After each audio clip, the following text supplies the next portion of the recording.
Rohit T20 നിന്ന് വിരമിച്ചപ്പോൾ ഇന്ത്യക്ക് നഷ്ടമായത് ഒരു ഓപ്പണറെ മാത്രമല്ല, ഇന്ത്യൻ ടീമിന്റെ മികച്ച ഒരു ക്യാപ്റ്റനെ കൂടിയാണ്. T20 ക്രിക്കറ്റിൽ ഇനി ഇന്ത്യക്ക് പുതിയൊരു ക്യാപ്റ്റനെ ആവശ്യമാണ്.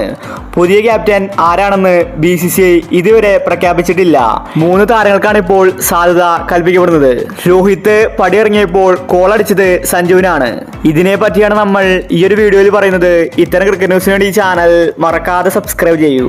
ഇനി അടുത്ത T20 വേൾഡ് കപ്പ് 2026 അടുത്തൊരു വർഷം മാത്രമാണ് ഇന്ത്യക്ക് മുന്നിൽ ഉള്ളത്. രോഹിത് ശർമ്മ വിരമിച്ചതുകൊണ്ട് തന്നെ പുതിയൊരു ക്യാപ്റ്റന്റെ കീഴിലായിരിക്കും ഇന്ത്യ T20 ക്രിക്കറ്റ് കളിക്കാൻ പോകുന്നത്.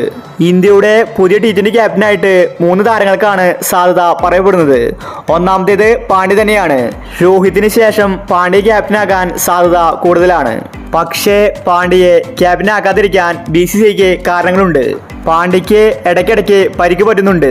പിന്നീട് 4-5 മാസം കഴിഞ്ഞിട്ടാണ് പാണ്ഡ്യ തിരിച്ച് ക്രിക്കറ്റിലേക്ക് വരുന്നത്. അതുകൊണ്ട് പാണ്ഡ്യയെ ക്യാപ്റ്റനാക്കില്ലെന്ന റിപ്പോർട്ടാണ് വരുന്നത്.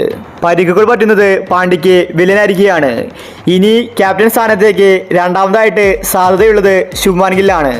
സിംബാബ്വെ സീരീസിൽ ഗില്ലിനെയാണ് BCCI ക്യാപ്റ്റനാക്കിയത്. അതുകൊണ്ട് T20യിൽ യുവതാരങ്ങളെ ക്യാപ്റ്റനാക്കുകയാണെങ്കിൽ ശുഭ്മാൻ ഗില്ലിന് സാധ്യതയുണ്ട്. ബാറ്റിങ്ങിൽ ഗില്ല് മികച്ച കളി കാഴ്ചവെക്കാറുണ്ട്. ഇനി മൂന്നാമതായിട്ട് സാധ്യതയുള്ളത് സഞ്ജുവിനാണ്. സഞ്ജു രാജസ്ഥാൻ ടീമിനെ മികച്ച രീതിയിലാണ് മുന്നോട്ട് നയിച്ചത്. ഇന്ത്യയുടെ T20 ക്യാപ്റ്റനാകാൻ സഞ്ജുവിന് എല്ലാവിധ യോഗ്യതയുമുണ്ട്. സഞ്ജു ക്യാപ്റ്റനായാൽ ഇന്ത്യക്ക് വിക്കറ്റ് കീപ്പറെ കൂടി കിട്ടും. കോഹ്ലിയും രോഹിത് ശർമ്മയും വിരമിച്ചതുകൊണ്ട് കോഹ്ലിയുടെ സ്ഥാനത്ത് സഞ്ജുവിന് കളിക്കാം. 3-ാം നമ്പറിൽ സഞ്ജു നല്ല രീതിയിൽ കളിച്ചാൽ ഇനി അങ്ങോട്ട് T20യിൽ സഞ്ജുവിന് സ്ഥിര സാന്നിധ്യമാകാം. അപ്പോൾ ഇനി രോഹിത് ശർമ്മയ്ക്ക് ശേഷം ആരായിരിക്കണം ഇന്ത്യയുടെ പുതിയ T20 ക്യാപ്റ്റൻ? പാണ്ഡ്യയോ സഞ്ജുവോ ശുഭ്മാൻ ഗില്ലോ? നിങ്ങളുടെ അഭിപ്രായങ്ങൾ താഴെ കമന്റ് ചെയ്യുക. ഇത്തരം ക്രിക്കറ്റ് ന്യൂസിന് വേണ്ടി ഈ ചാനൽ മറക്കാതെ സബ്സ്ക്രൈബ് ചെയ്യൂ.